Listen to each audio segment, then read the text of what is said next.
Democratic Attorney General Phil Weiser has won the Democratic primary for Colorado governor. NBC News has just made that call. This is an astonishingly early and strong result for Phil Weiser tonight, up 10 points on Michael Bennett with 550,000 votes or so in. And this is a convincing win for a man who is an underdog in this race from the beginning. Phil Weiser, you have to remember, went from relative political obscurity to win a Democratic primary over a progressive Joe Salazar. He became his party's nominee for Attorney General, won as Democrats were ascendant in Colorado, served 2 terms as Attorney General, and now will become the governor of Colorado because, let's face it, Republicans simply have not been competitive in races for governor. The last competitive race was 12 years ago. Republicans have elected a single Republican governor in the last 55 years. Phil Weiser is headed for the governor's mansion, and it's an astonishingly fast rise to power for just about anybody, considering where he started out in Colorado politics, and considering the fact that he defeated Senator Michael Bennett, who was an unlikely politico himself when he was appointed to the U.S. Senate by Bill Ritter. He was Denver school superintendent at the time. So you had 2 men facing off in this Democratic primary who both came from relative obscurity to pass to power in Colorado, to the heights of Democratic Party politics in Colorado, facing off in this race in which Bennett was the heavy favorite. But Phil Weiser had one of the greatest advantages that a Democrat in America can have today, which is that he had the ability to get on the TV news and on the social media dang near every day and talk about what he was doing against Donald Trump.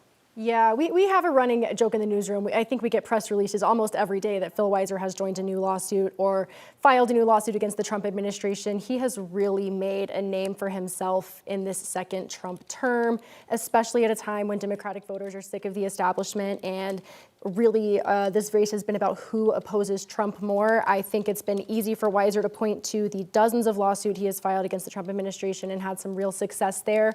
And it has been hard for Michael Bennett to separate himself from some of his votes in the Senate to approve Trump's cabinet picks or to advance the Trump agenda. You know, it's hard to, I think, oppose Trump in the Senate sometimes, but Michael Bennett's had a really hard time painting himself as an anti-Trump candidate, and Phil Weiser has been able to do that very easily. I will say, Malat Quiros continues to lead in the race against Diana DeGette. Looks like she will become the first socialist elected to Congress. Phil Weiser, not necessarily a progressive. He's certainly not a far leftist. He's certainly not a Democratic socialist. But there was simpatico between these 2 campaigns. The thought is a lot of people out there voting for Malat Quiros in Denver were likely to vote for Phil Weiser over Michael Bennett as an anti-establishment vote, an anti-Washington vote. But tonight's results are pretty wild, even for those of us who watch this on a daily basis. Let's go to Jenny Meckles, who is out at the Weiser camp. And Jenny, if anybody on the Weiser team thought that they were going to win by double digits, they sure as hell weren't saying it out loud. It was a really measured optimism whenever people started filing in the room tonight, Kyle. But now it's all party. It's all party. As these races are getting called, people here are cheering. Weiser's still working around the room, and he's kind of getting flooded as people are celebrating him.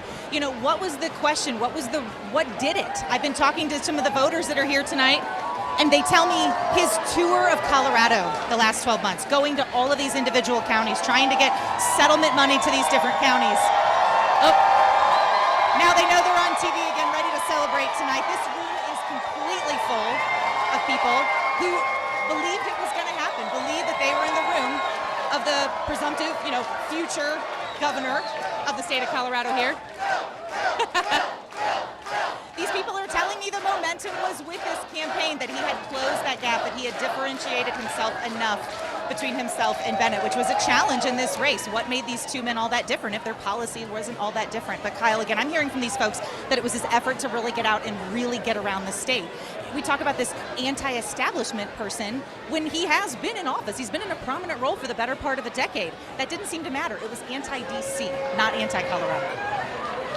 You know, so Jenny, what we're about to see now is a really fascinating phenomenon where all of the establishment Democrats in Colorado who backed Michael Bennett are now going to text Phil Weiser and tell him how much they've always loved him all along, how he's their boy, and how they are looking forward to working together.